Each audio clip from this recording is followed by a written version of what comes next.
Assalamualaikum anak-anak ibu semuanya.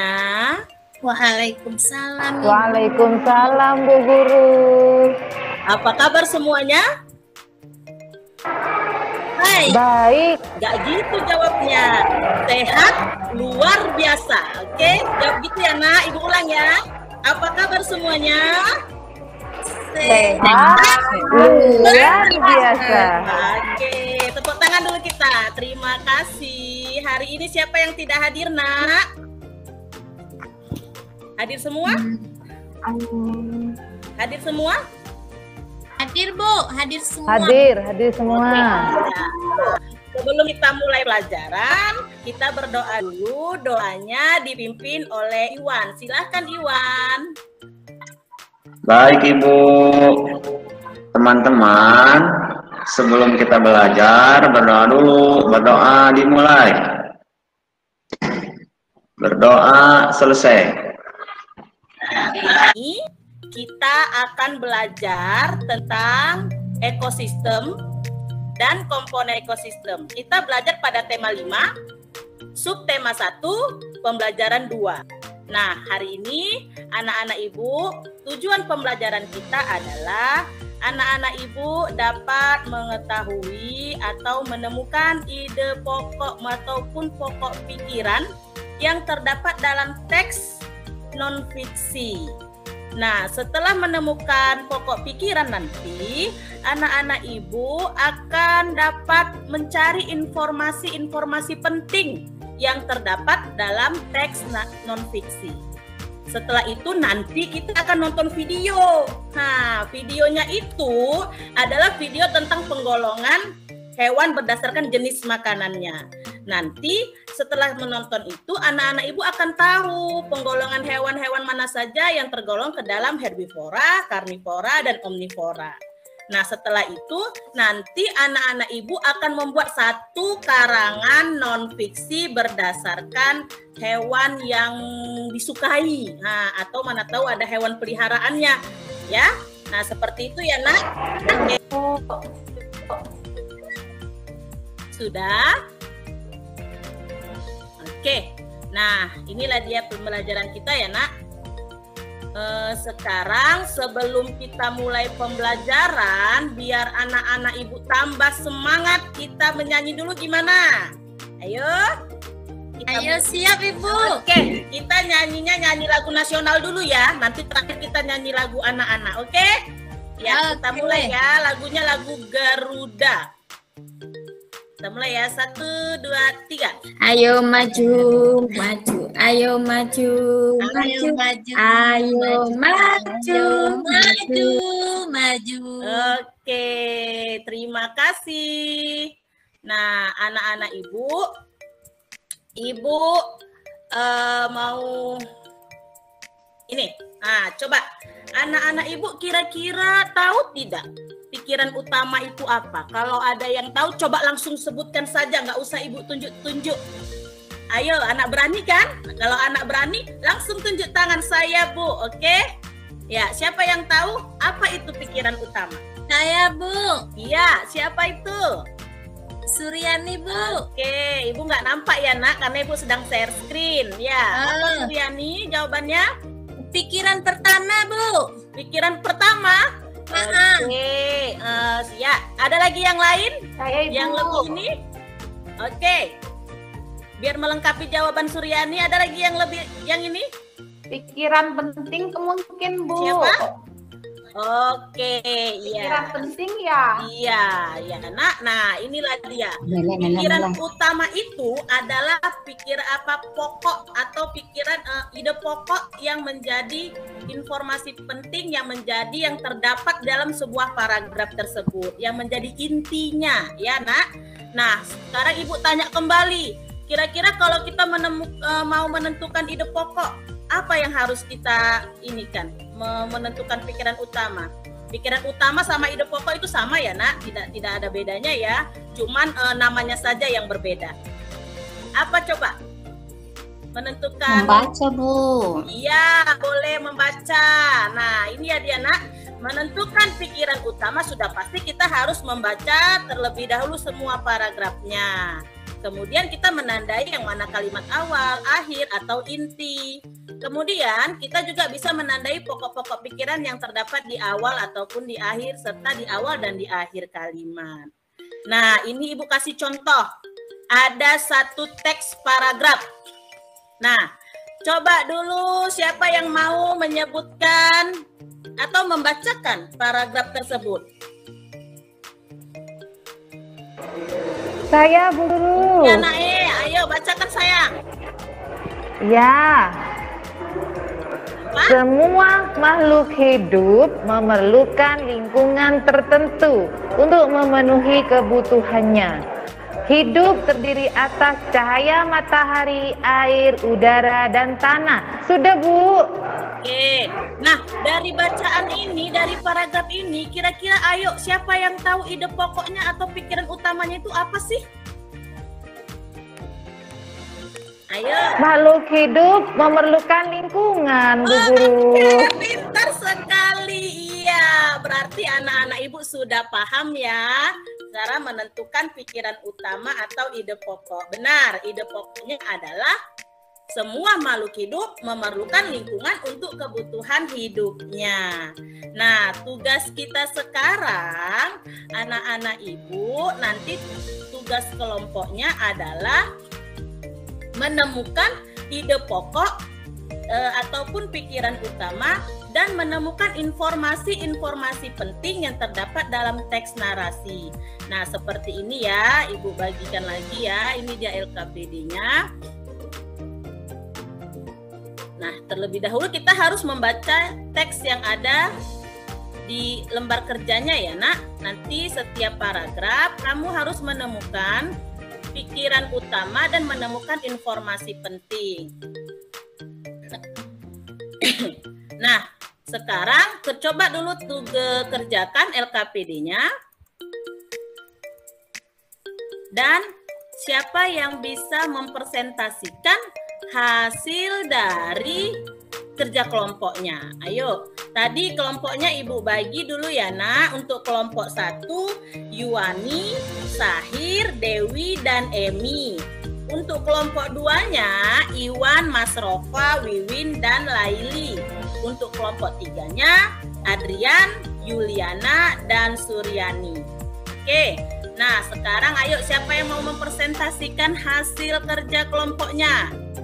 Kira-kira ini dia teksnya ya, Nak. Untuk paragraf 1 dulu, kelompok 1 lah coba. Untuk paragraf 1, Nak. Nggak kelihatan, Bu Guru, kurang besar. Kurang besar, oke, maaf ya, Ibu besarkan lagi ya. Nah, kira-kira seperti ini, kelihatan, Nak? Nampak? Kurang sedikit lagi, Ibu. Oke, maaf ya. Oke. Nah, ini nampak? Ibu nampak sudah. Oke. Nah, coba sebutkan, Nak, pokok pikiran dan informasi apa yang terkait pada paragraf pertama.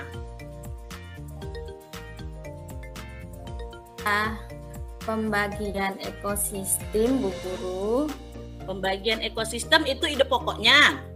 Iya, sepertinya Bu Guru. Itu dijelaskan di kalimat berikutnya, Bu Guru. Kalau ada air tawar dan air asin itu, Bu.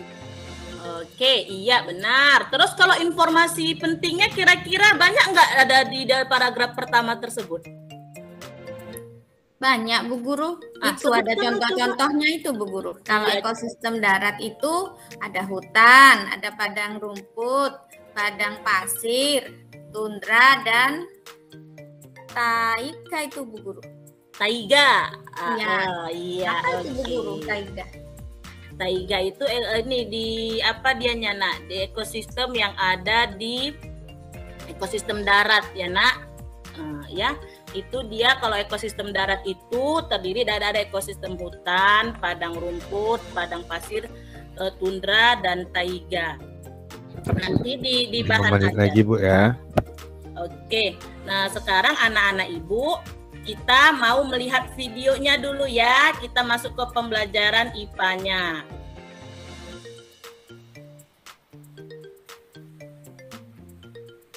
Nah, ayo anak-anak kita menonton dulu. Halo adik-adik, kali ini kita akan belajar mengenai penggolongan hewan berdasarkan jenis makanannya. Kalian sudah tahu belum? Kalau belum, herbivora adalah jenis hewan dan biji-bijian. Hewan herbivora dan kelinci. Selanjutnya, Oke, anak-anak ibu tadi sudah menonton video tentang penggolongan hewan berdasarkan jenis makanannya. Nah, anak-anak ibu sekarang tugasnya adalah menggolongkan hewan berdasarkan jenis makanannya. Jadi nanti tugas LKPD-nya seperti ini ya, Nak. Ada gambar hewannya. Ibu taruh di paling bawah. Nanti ini digunting-gunting, baru ditempelkan ke lembar kerjanya ya, Nak. Ya. Terus nanti dari situ anak-anak ibu nanti menjeniskan dia termasuk hewan apa, baru jenis makanannya itu apa. Kan ada tadi hewan herbivora, ada karnivora, ada omnivora. Kalau hewan herbivora tadi apa? Hewan pemakan Tumbuhan. Kalau karnivora? Daging, Bu Guru. Oke. Kalau omnivora? Dua-duanya. Mau rumput mau daging. Dua-duanya. Berarti omnivora ini semua dimakannya ya kan? Nah, sekarang coba dulu sebutkan kelompok 2 hasil kerjanya. Hewan apa yang mau dibuat di sini tadi? Kelompok 2? Iwan? Iya, Bu. Nah, hewan apa, Nak? Kerbau, Bu, mungkin, atau sapi. Iya, sapi. Sapi makannya apa, sayang? Rumput, Ibu. Rumput. Terus kelompok hewan apa dia? Herbivora. Oke, terima kasih. Kasih tepuk tanganlah dulu untuk Iwan. Ya. Nah, anak-anak ibu tadi sudah menemukan informasi dari teks bacaan, sudah mengamati, ya kan? Nah, sekarang tugasnya anak-anak ibu nanti membuat satu karangan teks non-fiksi. Nah, nanti kan ada guntingan-guntingan dari apa tadi hewannya tadi. Kalau mau digunting, ditempelkan supaya mempercantik hasil karangannya boleh. Atau ada teman kelompoknya yang hobinya melukis atau yang bisa melukis, mewarnai, boleh juga digambar hewannya. Nanti hasilnya, hasil kerja kelompoknya seperti ini ya. Lihat. Nah, kalau karangan non fiksi itu kan dia karangan yang nyata ya, Nak. Yang sebenarnya. Nah, dari mulai kucing itu habitatnya apa, kamu ceritakan saja, jenis makanannya apa. Nah, inilah dia ya, Nak, seperti inilah dia karangan non fiksinya. Oke, sampai sini paham? Nah, sebelum kita menutup pembelajaran, Ibu akan memberikan soal evaluasi pembelajaran, apakah pembelajaran kamu ini tercapai atau tidak. Ya, nanti soalnya dikerjakan terlebih dahulu ya, Nak.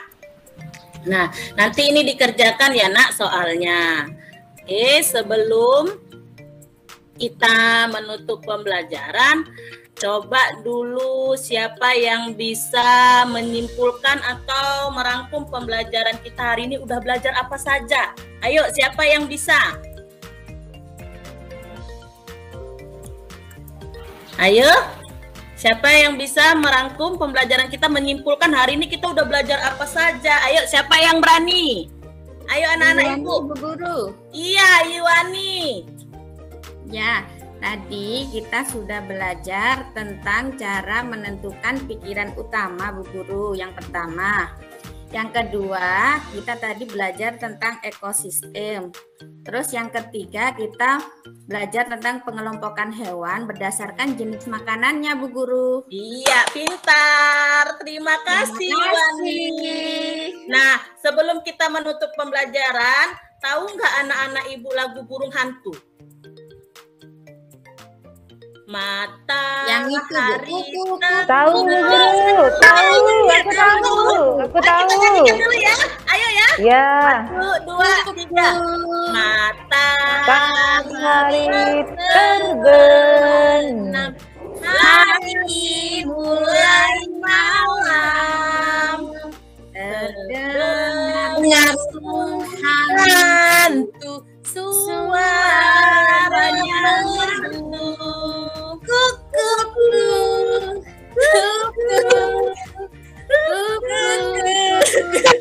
Ya, oke ya. Nah, bagaimana perasaannya pelajaran hari ini? Senang tidak? senang Tenang, Bu Guru. Ya. Nah, hari ini kita belajarnya sampai di sini dulu ya, Nak. Doanya. Iwan tadi Bu Guru. Ya. Iwan tadi Bu Guru yang memimpin. Baik Bu, saya lagi Bu ya. Iya. Oke teman-teman, sesudah belajar, mari kita berdoa. Berdoa mulai.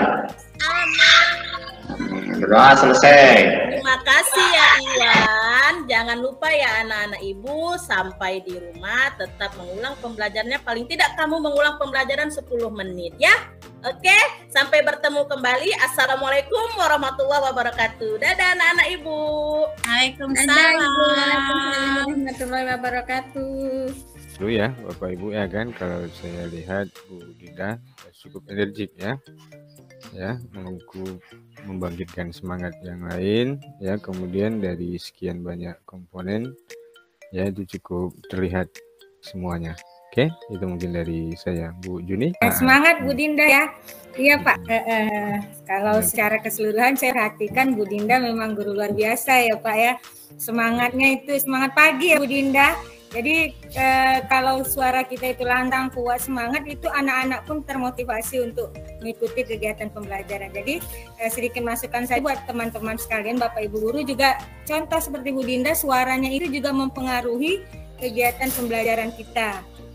Semangat itu. Nah, kalau secara komponen-komponen yang saya perhatikan dari RPP-nya sudah mencakup, sudah bagus ya Bu Dinda, sudah baik. Sesuai dengan urutan-urutannya, langkah-langkahnya Bu Dinda sudah sesuaikan dalam kegiatannya, dalam prakteknya sudah bagus ya Bu Dinda. Nah, sedikit saran saja kalau misalnya boleh, masukkan saja kalau mau buat kelompok itu dikasih nama aja kan, maksudnya kelompok ekosistem, kelompok habitat gitu. Jadi kita kan kadang sering lupa nama anak-anak itu gitu kan. Jadi kita kasih nama aja, nama kelompok habitat, nama kelompok ekosistem. Jadi anak-anak pun lebih semangat. Apalagi nanti kalau di lapangan nantinya ya, kalau kita membuat kelompok, anak-anak itu coba diminta membuat yel-yel, pasti mereka senang. Nah, itulah yang namanya penamaan ice breaking, karena di sana nanti kita ada penilaian untuk ice breaking kan Bu. Nah, itu untuk sedikit itu saja masukannya Bu Dinda. Kalau yang lainnya Bu Dinda udah top lah. Tepuk semangat lah buat Bu Dinda ya. Begitu juga yang lainnya. Jadi salah satu motivasi untuk anak-anak itu adalah dari kita, suara kita itu lantang, kuat, semangat. Udah anak-anak itu udah semangat untuk mengikuti pelajaran. Pak, mungkin itu aja Pak, karena semuanya udah mantap Bu Dinda ya Pak. Baik. Ya. Ya, kalau mau dilihat dari tadi secara keseluruhannya, pembelajarannya Bu Dinda itu bagus Pak, bukan cuma bagus tapi memang sangat bagus ya. Jadi kelihatannya dan seperti yang Ibu Juni katakan, dari caranya Ibu Dinda berbicara itu sudah ceria kelihatannya. Jadi otomatis akan berpengaruh terhadap peserta didiknya. Nah, jadi di sini saya mungkin lebih banyak belajar ke Ibu Dinda.